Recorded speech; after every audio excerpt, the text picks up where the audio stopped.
Hello बच्चों। तो आज हम लोग प्रीवियस ईयर के क्वेश्चन को रिवाइज करेंगे। जितने भी बिहार एग्जाम में पूछे गए हैं सारे ऑल एक बिहार एग्जाम में है।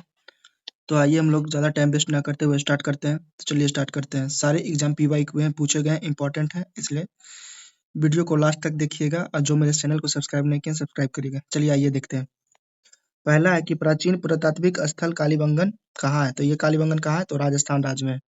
ये देखिए 31st BPSC झारखंड में पूछा हुआ है। प्रथम मानव जीवाश्म भारत में प्राप्त हुआ था। ये कहाँ हुआ था, तो नर्मदा घाटी में। मतलब कि प्रथम मानव जीवाश्म भारत में नर्मदा घाटी से प्राप्त हुआ था। भारत की प्राचीनतम संस्कृति है पुरापाषाणिक संस्कृति। भारत में विश्व विख्यात शैल चित्रकला स्थान स्थित है भीमबेटका में। प्रथम मन के निर्माण का प्रमाण प्राप्त होता है पाटने से। चिरान पुरास्थल पर प्राचीनतम के अवशेष मिले हैं नवपाषाणिक संस्कृति से। जिस काल में कृषि कर्म का प्रादुर्भाव हुआ वह क्या कहलाता है, तो वह नवपाषाण काल कहलाता है। दमदमा पुरास्थल है उत्तर प्रदेश में। कैल्कोलिथ युग कहा जाता है, ताम्रपाषाण युग को कहा जाता है कॉपर एज को। मनुष्य द्वारा पहली बार नियोलिथिक युग में पालतू बनाए जाने वाला पशु कौन था, कुत्ता था। नियोलिथिक का अर्थ क्या होता है, नवपाषाण काल होता है। पाषाण युग में काटने के लिए समानता प्रयुक्त उपकरण को क्या कहा जाता है, तो गंडासा कहा जाता है। तो ये सारे प्रीवियस ईयर थे, PYQ थे और ये सारे पूछे गए हैं एग्जाम में। तो आइए हम लोग इसी तरह से आगे चलते हैं। सैंधव सभ्यता से टॉपिक से कुछ क्वेश्चन को उठाया गया उसको देखेंगे। तो देखिए सैंधव सभ्यता हमारा टॉपिक नंबर 2 है। तो इसमें देखिए क्या क्वेश्चन है। पहला पॉइंट है, पूछा गया कि सिंधु घाटी सभ्यता के प्रमुख नगर का नाम क्या है, तो लोथल है। ये 70th BPSC प्री एग्जाम में पूछा हुआ है। इस समय मोहनजोदड़ो मतलब कि अभी का जो वर्तमान में मोहनजोदड़ो की कहाँ है, तो पाकिस्तान में। ये भी BPSC का पूछा हुआ, झारखंड PCS का। हड़प्पा का उत्खनन किया गया था 1921 में, राखाल दास बनर्जी ने किया था। हड़प्पीय संस्कृति सैंधव संस्कृति के उपकरण निर्मित थे ताम्र और तांबा और कांसा से। IIT खड़गपुर के अध्ययन की दल की रिपोर्ट के अनुसार लगातार कितने वर्षों तक न के बराबर वर्षा होना सिंधु घाटी सभ्यता का पतन का कारण रहा, तो लगभग 900 वर्ष। सिंधु घाटी सभ्यता की सबसे महत्वपूर्ण विशेषता क्या थी, तो नगर नियोजन थी। सिंधु घाटी सभ्यता की प्रकृति क्या थी, तो नगरीय थी। वह हड़प्पा कालीन स्थल जहां से हल का टेराकोटा प्राप्त हुआ, तो कहां से प्राप्त हुआ, तो बनावली से प्राप्त हुआ है। हड़प्पा और मोहनजोदड़ो के उत्खनन से संबंधित है।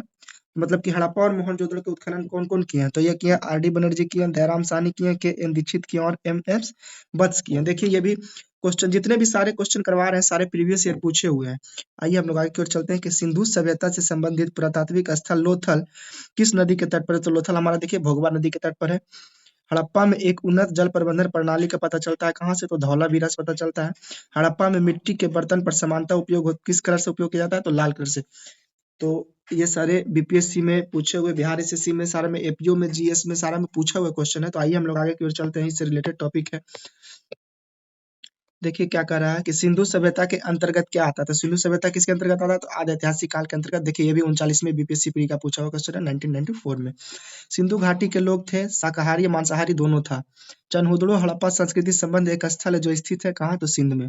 सैंधव सभ्यता का सबसे बड़ा स्नानागार कहाँ मिला, तो मोहनजोदड़ो से। सैंधव लिपि की लेखन दिशा है दाहिने से बाएं। हड़प्पा के जिस स्थल से जलाशय का प्रमाण मिला, जलाशय का प्रमाण कहाँ से मिला, तो धौलावीरा से मिला है। सूती वस्त्र के साक्ष्य प्राप्त कहाँ से हुए, तो मोहनजोदड़ो से हुए। हड़प्पा के लोग जिस धातु का उपयोग नहीं जानते थे कौन सा था, तो लोहा था। हड़प्पा वासी किसके साथ व्यापारिक संबंध रखते थे, तो मेसोपोटामिया के लोगों के साथ रखते थे। सिंधु सभ्यता का प्राचीनतम बंदरगाह कौन है, तो यह है लोथल। देखिए सारे ये भी पूछे हुए क्वेश्चन है, तो मतलब जितना भी हम आपके सामने क्वेश्चन करवाएंगे सारे जो है पूछे हुए रहेंगे। तो आइए देखते हैं। जुते हुए खेत का प्रमाण किस स्थल से मिला था, तो ये मिला था कालीबंगन से मिला था। सिंधु घाटी सभ्यता का अधिकतर मुहरे निर्मित क्या थी, तो सेलखड़ी से। मेसोपोटामिया का अभिप्राय क्या है, मेसोपोटामिया का अभिप्राय, क्योंकि देखिए ये जो सभ्यता है दजला फरात नदियों के बीच उपजाऊ धरती पर ये माने फला फूला था। सिंधु घाटी सभ्यता जो स्थल गुजरात में वो कौन सा है, तो लोथल गुजरात में। हड़प्पा स्थल स्थित है रावी नदी के तट पर। सिंधु घाटी सभ्यता के लोग किसकी पूजा करते थे, तो पशुपति की पूजा करते थे। तो सैंधव सभ्यता के निवासियों द्वारा जिस धातु का प्रयोग सर्वाधिक किया गया वो कौन सा धातु है, तो कांस्य धातु। आइए हम लोग आगे की ओर चलते हैं। आगे देखिए हड़प्पा से रिलेटेड क्वेश्चन है कि हड़प्पा सभ्यता के औजार हथियार अधिकतर बने होते थे ताम्र टीन कांस्य का। मोहनजोदड़ो की खोज RD बनर्जी ने कब की थी, तो 1922 में की थी। सैंधव स्थल जो पंजाब मतलब पंजाब में कौन है, तो हड़प्पा, रहमान डेरी, सरायखेला, जलीलपुर। मोहनजोदड़ो का शाब्दिक अर्थ क्या होता है, मृतकों का टीला होता है। सिंधु घाटी सभ्यता प्रसिद्ध किसकी थी, तो गेहूं की खेती के लिए। कृषि की शुरुआत संभवतः कब हुई थी, तो 7000 ईस्वी पूर्व के आसपास हुई थी। आइए अब हम लोग वैदिक सभ्यता टॉपिक नंबर 3 से रिलेटेड क्वेश्चन पूछे गए हैं उसको हम लोग देख लेंगे। ये सारे क्वेश्चन जो बिहार में अब तक के जितने भी एग्जाम हुए हैं उनमें पूछे हुए क्वेश्चन है। तो आइए हम लोग वैदिक सभ्यता टॉपिक नंबर 3 की ओर चलते हैं। देखिए टॉपिक नंबर 3 में कौन कौन से क्वेश्चन पूछे गए। तो वेदों में प्राचीनतम कौन सा वेद है? तो ऋग्वेद है। पुरुषार्थ पुरुषार्थ है 4। गायत्री मंत्र पुस्तक में मिलता है कौन में? तो ऋग्वेद में। यज्ञ हेतु 7 प्रकार के पुरोहितों का वर्णन मिलता है ऋग्वेद में। वेदों की संख्या कितना है? तो 4 है। त्रयी का अभिप्राय क्या है? देखिए त्रयी में 3 वेद आता है, ऋग्वेद, सामवेद, यजुर्वेद। प्रसिद्ध 10 राजाओं का युद्ध लड़ा गया है पारुष्णी नदी के तट पर। ऋग्वेद संहिता का नवम मंडल पूर्णतः समर्पित है कितना? सोम को। इसे पेय या नामांकित देवता को भी समर्पित है। भोगाजकोई का महत्व इसलिए है क्योंकि वहां जो अभिलेख प्राप्त हुआ है उनमें वैदिक देवी एवं देवताओं का वर्णन मिलता है। अछूत की अवधारणा स्पष्ट रूप से उद्भूत हुई है धर्मशास्त्र के समय। एक वेद जो धार्मिक अनुष्ठान से संबंधित है क्या है? तो यजुर्वेद है। वैदिक देवता नहीं था कार्तिकेय। जो वेद धार्मिक अनुष्ठानों की पद्धति उल्लेख करता है वह कौन सा वेद है? तो यजुर्वेद है। गायत्री मंत्र की रचना कौन किया? तो विश्वामित्र ने किया। तो संग्रहिता का अर्थ क्या होता है? संग्रहिता का अर्थ होता है कोषाध्यक्ष। तो ये सारे क्वेश्चन जो है कि पूछे हुए हैं। तो आइए हम लोग आगे की ओर चलते हैं। अगला क्वेश्चन है कि प्राचीन भारत का पलागल था। पलागल मतलब क्या था? तो संदेश वाहक था, विदूषक या पूर्वज या राजा के साथी एवं वन अधिकारी थे। ये देखिए बिहार पुलिस कांस्टेबल का पूछा हुआ प्रश्न है। इससे देखिए हम बहुत ही जल्दी बिहार पुलिस का सेट लेके आने वाले हैं यूट्यूब पे, तो आप लोग सपोर्ट कीजिएगा।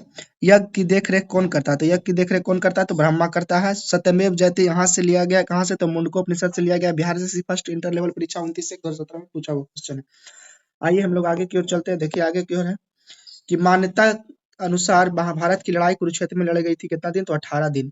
ऋग्वेद में अधन्या क्या मतलब? गाय को कहा गया, मतलब कि ना मारे जाने वाले पशु। जादुई माया या वशीकरण का वर्णन किसमें है? तो अथर्ववेद में है। वेदों का सही कालानुक्रमिक क्रम है ऋग, साम, यजुर, अथर्व। उपनिषदों को वेदांत के रूप में जाना जाता है। उनकी संख्या कितना है? तो 108 है। तोल्काप्पियम ग्रंथ संबंधित है व्याकरण से। सर्वप्राचीन विधि ग्रंथ है मनुस्मृति। वैदिक काल में वन व्यवस्था प्रतिपादित की जाती है मनु। पुराणों की संख्या कितना है? तो 18 है। तो ये सारे क्वेश्चन कुछ टॉपिक से हमने उठाया था। तो सारे क्वेश्चन प्रीवियस ईयर के पूछे हुए हैं। तो मेरे वीडियो को देखने के लिए बहुत बहुत धन्यवाद और मेरे चैनल को सब्सक्राइब शेयर करना ना भूलें। आगे का टॉपिक कल लेकर आएंगे। चलिए थैंक यू।